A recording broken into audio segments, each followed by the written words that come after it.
असे आश्वासन त्यांनी दिलं होतं, परंतु ते त्यांनी पूर्ण केलेलं नाहीये. आपल्या शिंदखेडा परिसरामध्ये जे काही कापूस उत्पादक शेतकरी असतील, कांदा उत्पादक शेतकरी असेल, धान्य उत्पादक शेतकरी असेल, त्यांच्या शेतीमालाला कुठलाही भाव त्या ठिकाणी नाहीये आणि संतप्त शेतकरी त्या ठिकाणी झालेले आहेत. मी निश्चितपणे या ठिकाणी तुम्हाला आश्वासित करते की महाविकास आघाडीची सत्ता आल्यानंतर राहुल गांधींनी आणि महाविकास आघाडींनी जे काही 5 न्याय आणि 25 भरोसे त्या ठिकाणी दिलेले आहेत त्याची संपूर्णपणे पूर्तता ही निश्चितपणे होईल असं आश्वासन मी या ठिकाणी देते. त्याचप्रमाणे आमच्या महिला भगिनी इथे मोठ्या प्रमाणात आलेल्या आहे. महिला भगिनींना वर्षातून जी गरीब महिला असेल तिच्या खात्यामध्ये वर्षातून डायरेक्ट 1 लाख रुपये खात्यात जमा होणार आहे. त्याचप्रमाणे आमच्या अंगणवाडी सेविका आशा वर्कर ज्या आहेत त्यांच्या मानधनामध्ये डबल वाढ होणार आहे. युवकांना देखील 30 लाख रिक्त पदं केंद्रामध्ये आहेत, ते वर्षभरामध्ये निश्चितपणे भरले जातील आणि आपल्या शिंदखेडा तालुक्यामध्ये जे जे काही प्रश्न आहेत त्याच्यामध्ये प्रकाशा बुराई उपसिंचन योजना असेल, त्याचप्रमाणे तापी काठावरील गावांचं पुनर्वसन असेल, शेतकऱ्यांना सिंचन विहिरीचा प्रश्न असेल, दुष्काळी तालुका म्हणून पोकरा योजनेत समावेश करावा लागण्याचा विषय असेल, ते संपूर्णपणे मी तुम्हाला शब्द देते. आमचे राष्ट्रीय अध्यक्ष या ठिकाणी आलेले आहेत. आपली सत्ता आल्यानंतर हे सर्व प्रश्न मी निश्चितपणे आपल्याला सोडवेन असं आश्वासन देते. कारण मी नाशिकमध्ये आमदार आणि महापौर म्हणून काम केलेलं आहे. नाशिकचा चेहरा मोहरा बदलण्यामध्ये मला यश आलेलं आहे आणि जसा नाशिकचा विकास केला तसाच मला धुळे लोकसभा मतदारसंघाचा विकास करायचा आहे आणि मी आपल्याला खात्री देते की धुळे लोकसभाच्या मतदारसंघाचा जो विकास आहे हा मी प्रामाणिकपणे करेन असं आश्वासन मी या ठिकाणी देते. आणि आपल्या सर्वांना मी विनंती करते की 20 मेला आपलं निवडणूक आहे. आपण माझा अनुक्रमांक 2 आहे. आपण आपलं पवित्र आणि बहुमोल असं जे काही मतदान आहे ते पंजा निशाणी समोरील बटन दाबून आपण मला प्रचंड मतांनी निवडून द्या, मला आशीर्वाद द्या अशी मी विनंती करते. मी एक फक्त सांगते की सासू म्हणत सुनले पाणी नाही नळले, सासू म्हणत सुनले पाणी नाही नळले, सून म्हणत सासूले पहिले मत दे पंजाले पाणी नळले. धन्यवाद. धन्यवाद ताईसाहेब, तुम्हाला भरपूर पंजावर मतदान मिळणार आहे, तुम्ही चिंता करू नका. आता सर्वात शेवटचं भाषण आपण ज्यांची वाट बघत आहोत त्या आदरणीय खरगे साहेबांना मी विनंती करतो की त्यांनी या सभेला संबोधित करावं. खरगे साहब तुम आगे बढ़ो, अरे खरगे साहब तुम आगे बढ़ो. तुम्ही आवाज बरोबर नाही दिला ना मधली मंडळी. खरगे साहब तुम आगे बढ़ो. अरे काँग्रेस पक्षाचं, महाविकास आघाडीचं, इंडिया आघाडीचं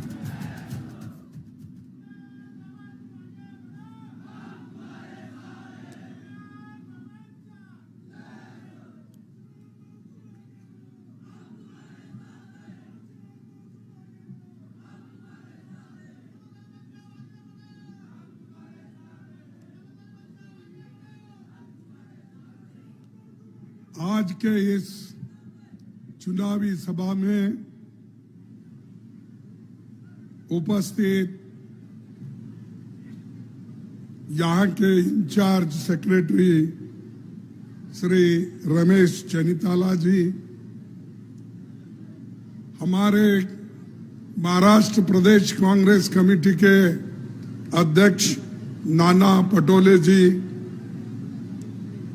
हमारे कैंडिडेट शोभाताई बच्चन जी और हमारे एमएलए और जो युवा नेता है कुणाल पटेल जी, श्याम सानेर जी, चंद्रकांत हंडूरे जी, रामकृष्ण पाटिल जी, आशीष दुआ, वजायत मिर्जा, शरद आहिर, अनिल गोटे, अनीस अहमद और शिवसेना एनसीपी आप समाजवादी और पार्टी के सभी उपस्थित नेतागण और इस मंच पर बैठे हुए मेरे सारे कार्यकर्ता दोस्तों और यहाँ पर पधारे हुए मेरी माताओं, बहनों, भाइयों,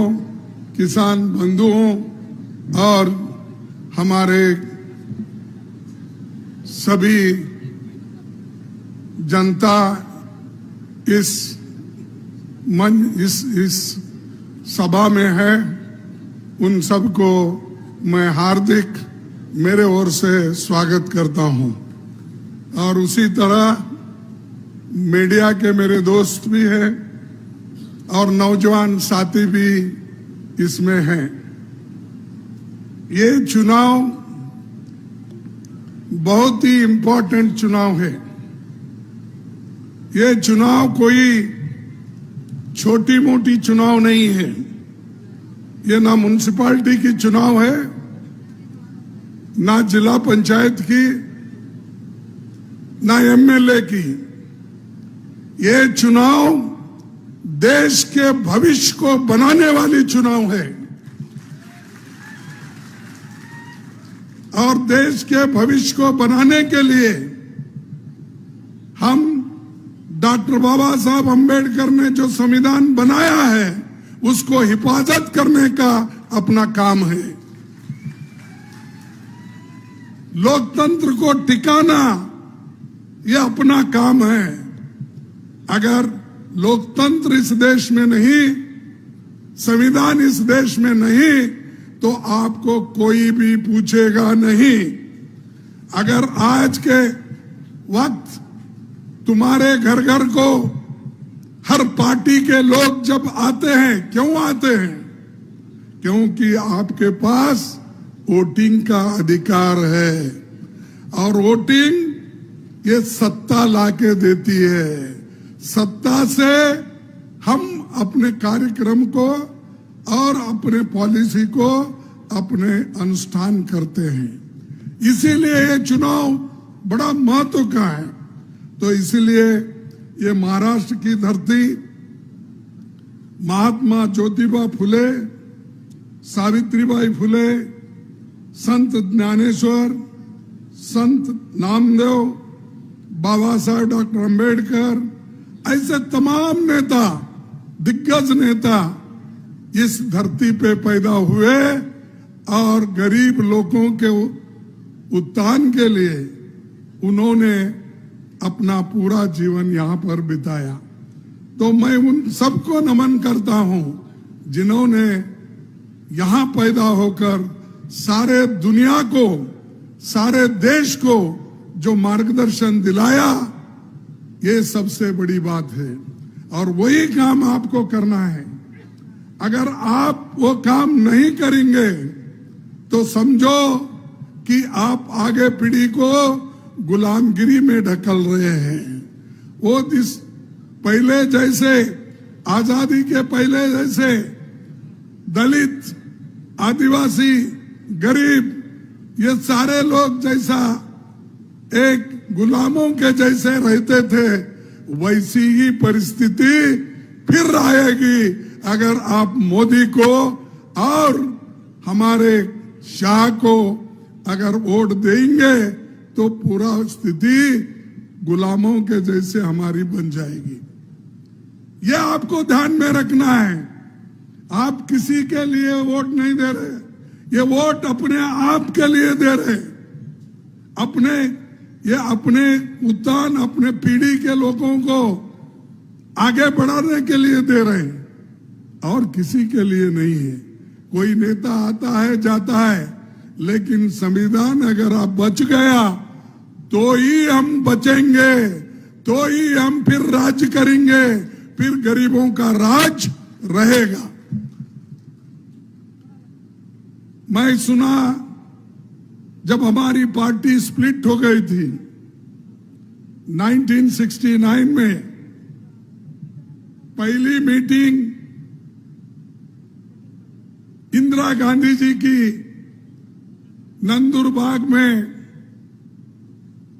नंदुरबाग में हुआ था। तो लाखों लोग भिड़ गए थे। और जब नंदुरबार में इंदिरा गांधी जी पैर रखी तब पूरा हिंदुस्तान हिल गया और आपके वजह से हमारी पार्टी केंद्र में सत्ता में आई। ऐसा ये नंदुरबार धुले जिला है, तो ये कांग्रेस का गढ़ है। इसको हिफाजत आप पार्टी को भी करना। सबसे ज्यादा हिफाजत लोकतंत्र का, जमहूरियत का, प्रजातंत्र का, संविधान का करना है। तो इसलिए मैं बार बार बोल रहा हूं, किसी अपने फायदे के लिए नहीं है। मैं भी 53 साल से पॉलिटिक्स में हूं, मैं एमएलए भी हूं, था एमपी भी था, एमएलसी। एक इलेक्शन मेरे जीवन में नहीं हारा था, एक ही इलेक्शन जो 2019 का मैंने हारा। 53 साल से मैं जीतते आ रहा हूं, वो सिर्फ कांग्रेस के नाम से है। एक ही पार्टी में मैं हमेशा रहा, कभी पार्टी छोड़ के किसी और गया नहीं, किसी और देखा भी नहीं। इसीलिए मैं आपसे यही आपको सलाह देने आया हूं। ये लोकतंत्र की बात इसीलिए कर रहा हूं, ये सबसे बड़ा अच्छा एक मौका है जो हमारे संविधान को बचाने का। बीजेपी और आरएसएस के लोग संविधान को खत्म करने के लिए ये चुनाव लड़ रहे हैं। 2024 में बीजेपी, आरएसएस, मोदी ये क्या चाहते हैं? इस देश में भारी बहुमत अगर आएगा तो संविधान को हम बदलेंगे। ये बात सबसे पहले 2015 में उन्होंने ही कहा था, उनके लोगों ने कहा था, आरएसएस के मुकेश मोहन भागवत ने कहा था, उनके एमपीज ने कहा था। और इधर हमारे मोदी जी तो ये बोलते हैं मुझे 400 पार करना है। अरे 400 पार, 400 पार अगर आप अकेले करते हैं वो तुम्हारे हाथ में नहीं है। तुम्हारे और हमारे मालिक कौन है? जनता है। जनता तय करेगी, तुम नहीं। 400 पार मैं करूंगा, मोदी की गारंटी। 56 इंच की छाती। अरे भाई, हर एक के पास छाती है, किसकी 54, 56, 52, 45 होती है। कौन टेप लेके तेरा माप के हम बोले हैं तेरी 56 इंच है? किसी टेलर ने आया था और वो सुनाया तुमको? लेकिन मोदी की आदत है झूठ बोलना, और वो हमेशा झूठ बोलते आते हैं। अगर हम कुछ कहें तो चंद लोग ये कहते हैं भाई खड़गे साहब बार बार, राहुल जी बार बार मोदी को झूठा बोलते हैं। अब झूठा नहीं बोले तो क्या करना चाहिए आप ही बताएं। एक है, पहले इलेक्शन में उन्होंने क्या कहा? पहले इलेक्शन में तो उन्होंने कहा मैं अगर सत्ता में आऊंगा, विदेश में जो काला धन है, जो कांग्रेस वालों ने रखा है, जो अमीरों ने रखा है, वो सब मैं देश में लाऊंगा। देश में लाकर सबको 15-15 लाख दूंगा। ये कहा या नहीं? नहीं कहा?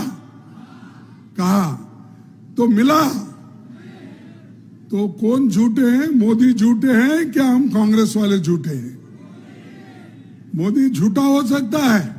अरे वो देश का प्रधानमंत्री है, हरिश्चंद्र का बेटा है, तुम उसको ये कर रहे हो, झूठ बोलता। ठीक है, एक झूठ बोल दिए। दूसरा उन्होंने कहा 1 साल के बाद मेरे नौजवान साथियों, मेरे युवा मित्रों, आप सबको मैं हर साल 2-2 करोड़ नौकरी दूंगा। बोला या नहीं बोला? तो मोदी झूठ है क्या सच है? हाँ, झूठ है। ये भी झूठ हो गया।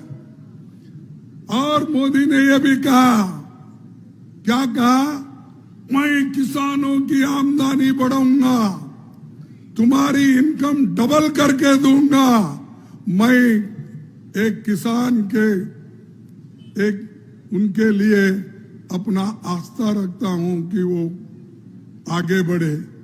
तो उन्होंने डबल इनकम की बात की। मिला किसानों को डबल इनकम? अरे उनका काश्त करने का जो कीमत बढ़ गया डबल, लेकिन इनकम डबल नहीं हुई। इसीलिए उसको हकालना है, इसीलिए उसको निकालना है। तुम किसान लोग अगर नहीं ठहरेंगे, तुम्हारे लिए ठहरना है। ये झूठ बोल के चले जाते। शायद वो कल यहां आए थे ना? तो मोदी जी क्या बोले यहां? मेरे किसान भाइयों और बहनों को देखकर मुझे दुख होता है। मैं यहां का प्याज खा के बड़ा हो गया हूं। बोले नहीं? अरे सच बोलो भाई तुम। मैं यहां का प्याज खा के बचपन में इतना बड़ा हुआ। और यहां का कपास का जो धागा है, उससे जो कपड़ा बनता है, वो कपड़ा पहन के मैं इतना बड़ा हूं। अरे उसके शरीर पे देखो, जितने भी रोज एक नया कपड़ा लाता है, वो धुले के कपास का कपड़ा नहीं, नंदुरबाग का नहीं, वो पूरा इजिप्शियन फॉरेन के कपड़े उसके शरीर पे है। और तुम्हारे को ऐसा बोलता है, मैं तुम्हारी प्याज खाया, तुम्हारे कपड़े पहन रहा हूं, तुम्हारे कपास के। इतना झूठ, झूठ के ऊपर झूठ। इसीलिए मैं उसको हमेशा कहता हूं उनको कि मोदी जी ये झूठों के सरदार है, ये झूठों के सरदार है। आप इनको मत मानो। एक बार तो उन्होंने कहा, मैं तो मेरी मां को भी देखा जब चूल्हे के सामने बैठती थी, जब लकड़ी चूल्हे में लगाती थी, जब वो हमारे पास क्या बोलते वो इसके गोबर का, हाँ वो गोबरी का ये, हाँ गौरी अंदर लगा जब डालती थी, धुआं उड़ता था, आंखों में से पानी आती थी। वो देखकर मैं परेशान था। इसीलिए मैं एलपीजी फ्री दे रहा हूं। दिया 500 रुपए का एलपीजी सिलेंडर, अब उसने 1100 रुपए कर दिया। अरे 1200 तुम पे और भी मेहरबानी हो गए हो, और ज्यादा करा 1200। देख कितना क्रूर है। आप देखिए, तुम तो गुस्से में रहना चाहिए हमेशा। तो ये 1200 रुपए हो गया। ये किसने किया? मोदी ने। और लोगों को ये कहता है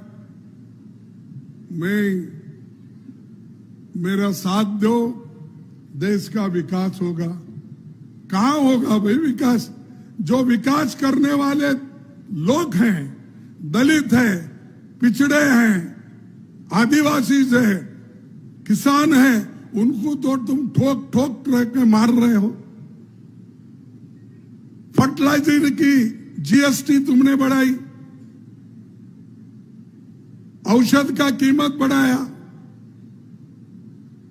ट्रैक्टर के टायर के दाम बढ़ाए और ट्रैक्टर भी महंगा कर दिए। जो जो चीजें किसानों के लिए होना चाहिए वो चीजें उन्होंने महंगे कर दिए। पहला कोई ऐसा टैक्स नहीं था, लेकिन मोदी जी ने ये भी टैक्स गरीबों के ऊपर, किसानों के ऊपर लगाया। और फिर ऊपर से अगर मोदी है तो मुमकिन है, भाई ठीक है, मोदी है तो मुमकिन है टैक्स बढ़ाने का। आपने कभी देश के बारे में सोचा है? बात तो बहुत करते हैं, हम देश के लिए सोचते हैं। कांग्रेस वाले 70 साल में क्या किए? अरे मेरे भाई, अगर हम 70 साल में कुछ नहीं करते तो मोदी जी आप इस देश के प्रधानमंत्री नहीं बनते। हमने देश को सुरक्षित रखा, पाकिस्तान को तोड़ दिया, बांग्लादेश को लिबरेट कर दिया। ये हमारा काम है। तुम क्या है, पहाड़ खोद के चूहा निकालते हो? ये देखो मैं शिकार कर दिया। पहाड़ खोदना, चूहा निकालना और बोलना ये है मोदी। अरे ऐसे लोगों से थोड़ी देश चलता है। ये इसके लिए इंदिरा गांधी जैसी नेता होना चाहिए। देश को बढ़ावा मिलने के लिए जवाहरलाल नेहरू जैसे नेता होना चाहिए। देश को संविधान लिखने वाला डॉक्टर अंबेडकर होना चाहिए। और आप कुछ भी नहीं करे, फिर भी बोलते हो देश के लिए हमने बहुत कुछ किया। और बार बार ये भी कहते हैं देश के लिए तो आजादी नहीं दिलाए, लेकिन उन्होंने बोलते हैं हमको देश को मजबूत करना है। मजबूत कहां कर रहे भाई? हर लोगों को सता रहे, हर लीडर को सता रहे। 800 लीडर्स को उन्होंने ईडी के केस डालकर, उन्होंने आईटी के केस डालकर अंदर रखा है। कितने? 800। और जब वो शरण होते हैं, जैसा कि लंबा शरण करे, कौन हमारे एक चीफ मिनिस्टर थे ना, एक चीफ मिनिस्टर, हाँ, हमारे पार्टी से अशोक चौहान और हमारे अजीत पवार, शिंदे, ये सब ऐसा साष्टांग नमस्कार करे उसके सामने, लोगों को शर्म आती। अरे महाराष्ट्र यह मर्दों का स्टेट है।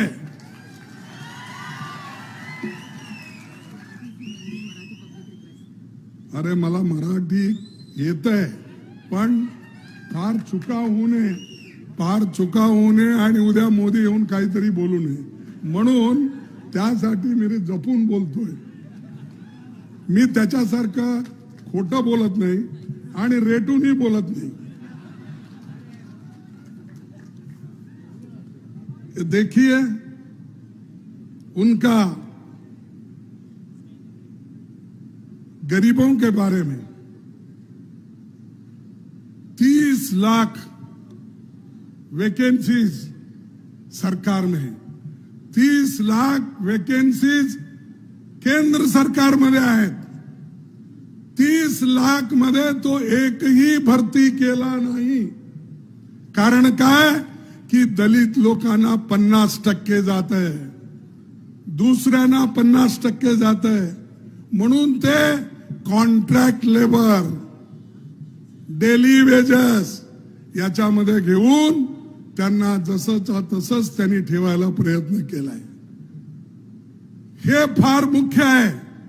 तुम्हाला जेव्हा सशक्त करू शकत नाही, तुम्हाला मजबूत करत नाही, तर अशा माणसाला घेऊन काय करायचंय? देशासाठी तरी काँग्रेसनी लढलं, कोण लढलं? मग कशाला बीजेपीला वोट घालता हो? कशा पवारला वोट घालता? पवार म्हणजे शरद पवार नव्हे, अजित पवार, शिंदे, हे सगळे त्याच्या पाठीमागे लागलेत, त्यांना वोट देता तुम्ही। ज्या लोकांनी, काँग्रेसच्या लोकांनी फाशीवर गेले, अनेक लोक शाळा सोडली, कॉलेज सोडलं, घर सोडलं, सगळं सोडून महात्मा गांधी बरोबर भुजाला भुजा लावून त्यांनी ह्या देशाला स्वातंत्र्य आणून दिले. हे आमचं देण आहे. हीच आपली देण देशाला आहे. तुम्ही काय दिला? भांडण. उठलं की हिंदू मुसलमान, हिंदू मुसलमान. ते म शब्द फार त्यांना आवडतंय. कुणाला? मोदींना. उठला सुटला कोणत्याही भाषण मध्ये तुम्ही त्यांनी अगोदर बोलतोय मुगल से मुसलमान, मग मुसलमान गेला तर दुसरा सांगतो त्यांनी मंगळसूत्र. आणि जितके त्याला सांगायचं आहे ते सगळे हिंदू मुसलमान मध्ये वाटणार, डिवाइड करणार हेच बोलतोय. देशाबद्दल काही बोलतच नाही. तू काय केलास हे फार महत्वाचं आहे. तुम्ही जे केला ते सांगा ना. तुमच्या वोट जे मागायचं आहे, तुम्ही वोट जे विचारायचं आहे, तुमच्या कामावर विचारा. मी हे काम केलो त्याच्यासाठी वोट द्या म्हणा. उठलं सुटलं की काहीतरी गोष्ट करतोय. आम्ही कितीतरी मोठे मोठे engineering college, medical college, IT, BT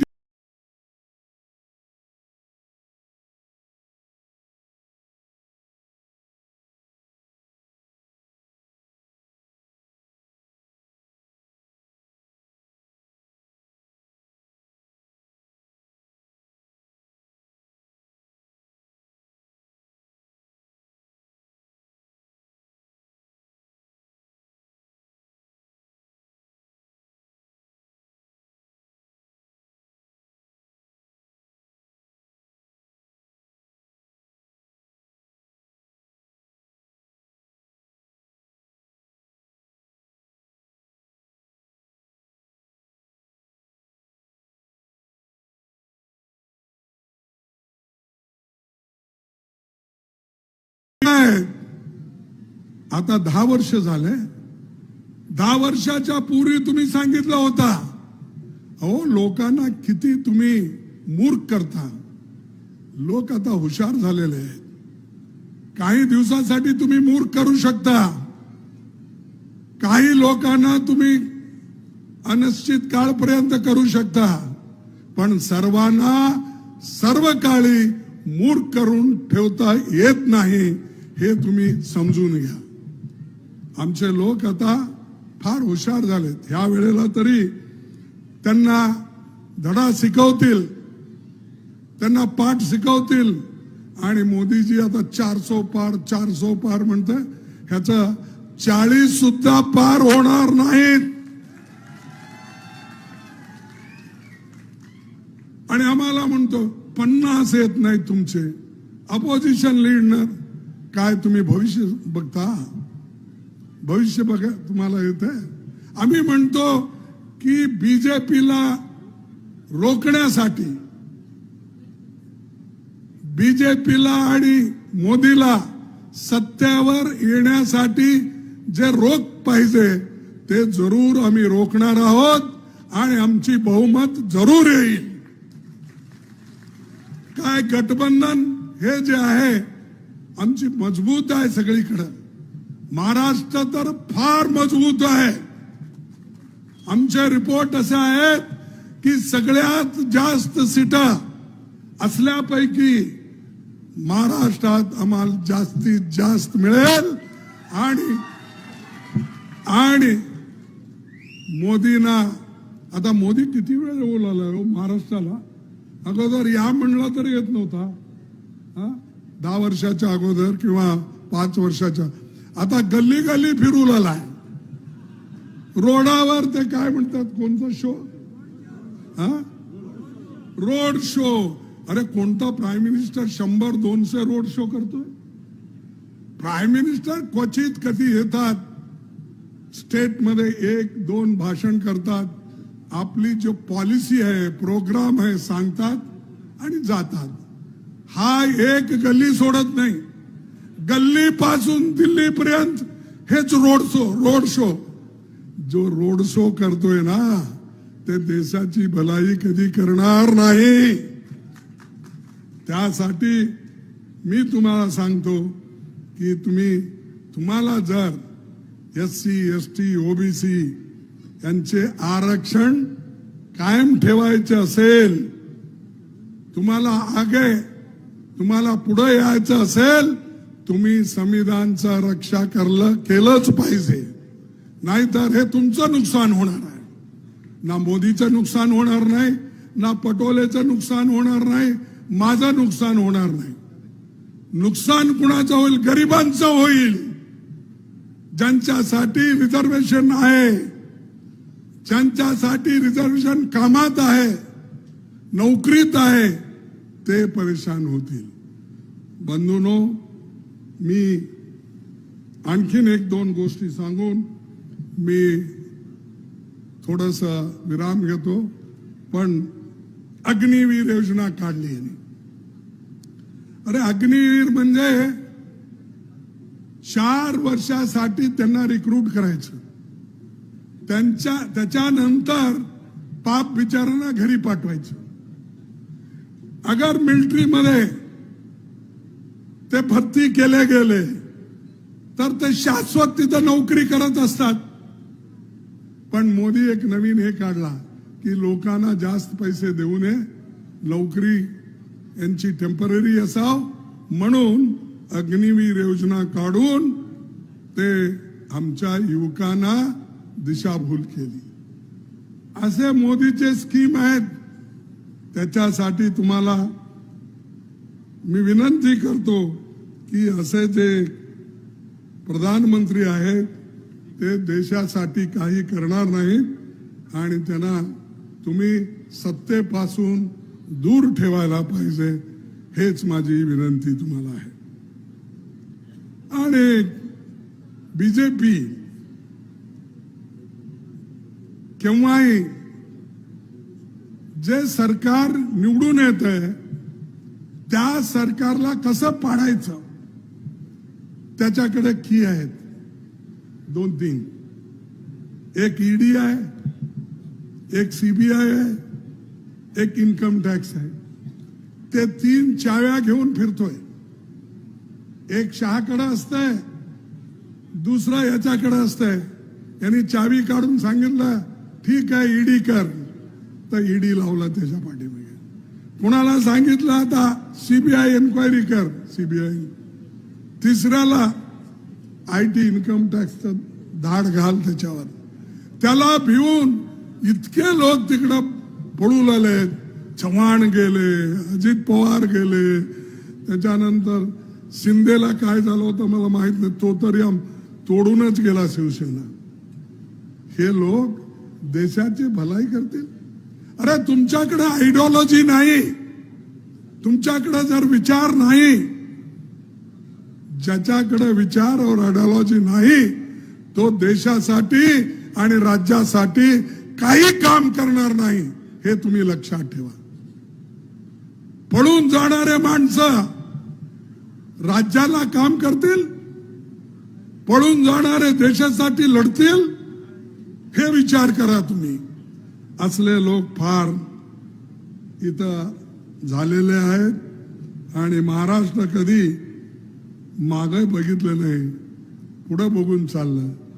पण आता काही नेते लोक असं आहेत की आम्हाला पाठीमागून काय म्हणतात ते छुरी वार करून ते मारू लागले. पण त्यांना हे माहित नाही पुढचा माणूस बघू लागला त्यांनी कुणाला मारताय म्हणून, नंतर त्यांचाही नंबर लागेल. यांचं एवढंच नाही,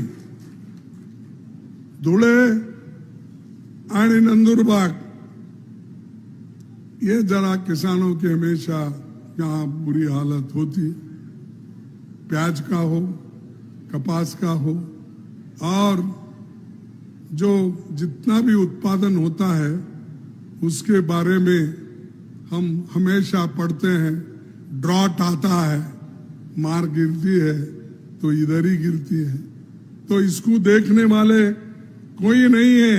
इसीलिए हम किसानों के लिए उचित दाम देंगे और हम किसानों के लिए लड़ेंगे।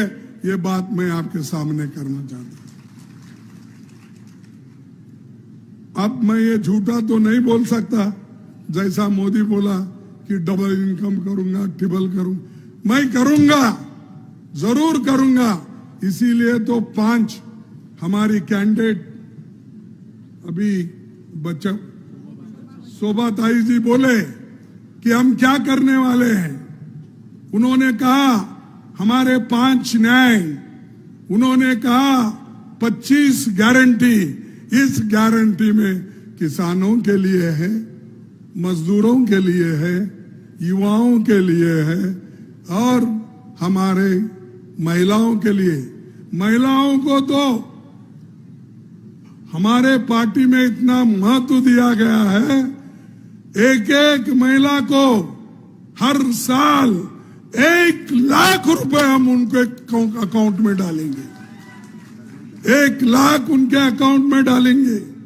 हर महीना 8,500 रुपए डालेंगे और साल को 1 लाख। मोदी जी आप क्या देने वाले? आप तो हमको गालियां दे रहे।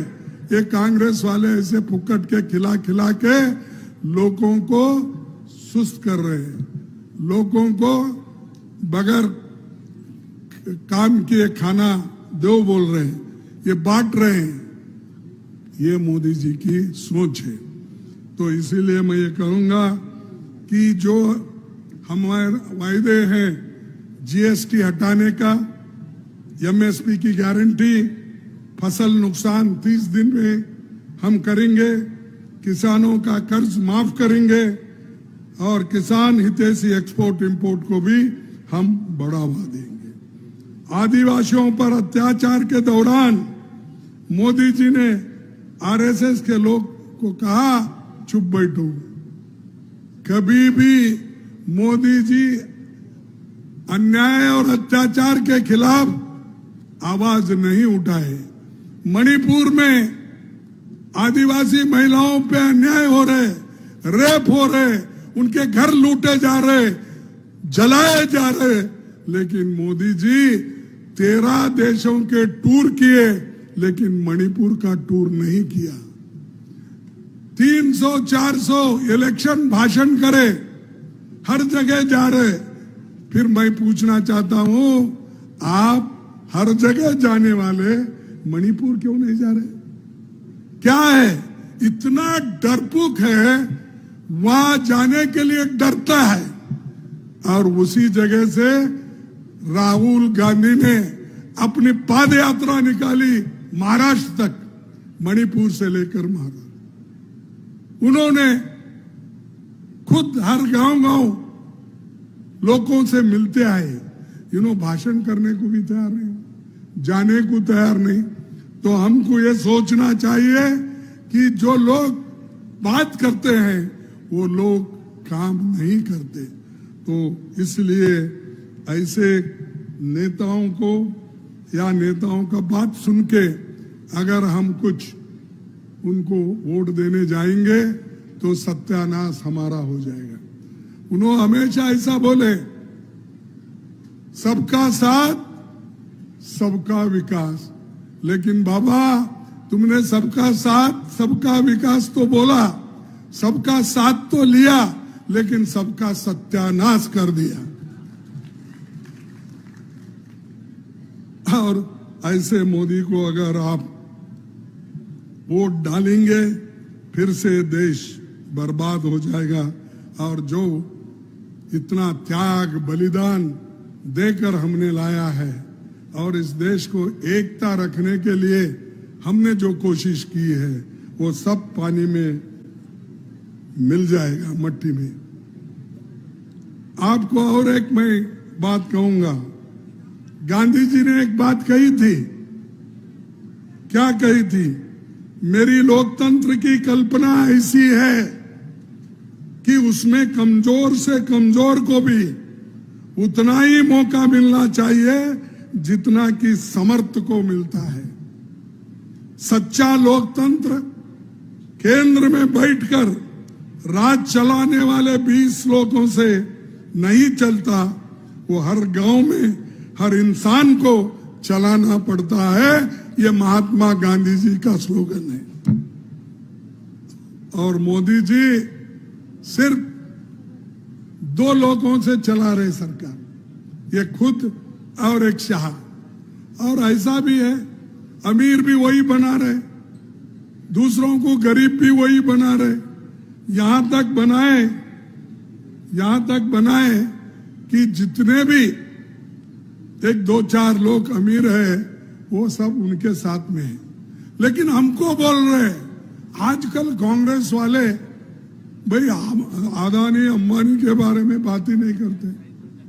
अरे क्योंकि उनके घर से टेम्पो में पैसे जा रहे हैं, बस में पैसे जा रहे हैं, जीप में पैसे जा रहे हैं। ये कौन बोल रहे हैं? मोदी बोल रहे हैं। अरे टेम्पो में पैसे कांग्रेस को जा रहा है, अगर ऑटो में जा रहा है, बस में जा रहा है, आप क्या नींद कर रहे हैं क्या? अदानी अंबानी के घर से जब पैसा निकलता है दूसरों को देने के लिए, आपके लोग क्या कर रहे थे? आप तो 800 लीडर को अंदर डाले, फिर इनको भी 2 को घर में घुस के ईडी का छापा डालो, इनकम टैक्स की रेट डालो। वो नहीं करते तुम, चुप कांग्रेस को गालियां देना और भाग जाना, ये उनका है। अगर हिम्मत है तो अदानी अंबानी पे घर पे तुम आईटी की रेट डालो, सीबीआई की रेट डालो, ईडी की रेट डालो, तब आपको मालूम होगा कौन सच है। आज तक उनका हिफाजत करते थे, अब हमको बोल रहे। तो इसीलिए दोस्तों, मैं ज्यादा और भी बातें न कहते हुए मैं इतना ही कहूंगा कि हर चीज महंगी हो गई, हर चीज इतनी महंगी हो गई, गरीब के बस की बात नहीं है। तो इसके लिए हम एक तरफ जो हमारी महंगाई बहुत बढ़ रही है और दूसरी तरफ अनएम्प्लॉयमेंट, नौकरी नहीं मिल रही। एक तरफ नौकरी नहीं मिल रही, एक तरफ हमारे जितने भी लोग हैं परेशान हैं। तो इसीलिए हमको सब मजबूत होके, एक होके काम करना है और पंजे को चुन के लाना है। हाथ के पंजे को चुन के लाओ और हमारे ताई शोभा ताई को आप चिता के लाओ, ज्यादा से ज्यादा वोटों से लाएंगे ना? अरे जरा जोर से बोलो, लाएंगे।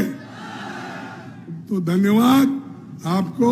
मैं आखिरी एक स्लोगन लगाता हूं, वो मैं कहूंगा, मोदी हटाओ देश बचाओ, मोदी हटाओ देश बचाओ, मोदी हटाओ देश बचाओ, मोदी हटाओ, देश बचाओ। जय हिंद। जय हिंद। क्यों जय हिंद बोले तो कमजोर हो जाते? जय हिंद, जय हिंद, जय हिंद, जय हिंद। सबको धन्यवाद और नमस्कार। आप उनके चुनाव में घर घर जाके प्रचार करेंगे। दिन कम है, काम करना है, चुन के लाना है और मोदी जी को जवाब देना है। तो इतना कहते हुए मेरी बातों को समाप्त करता हूं। जय हिंद।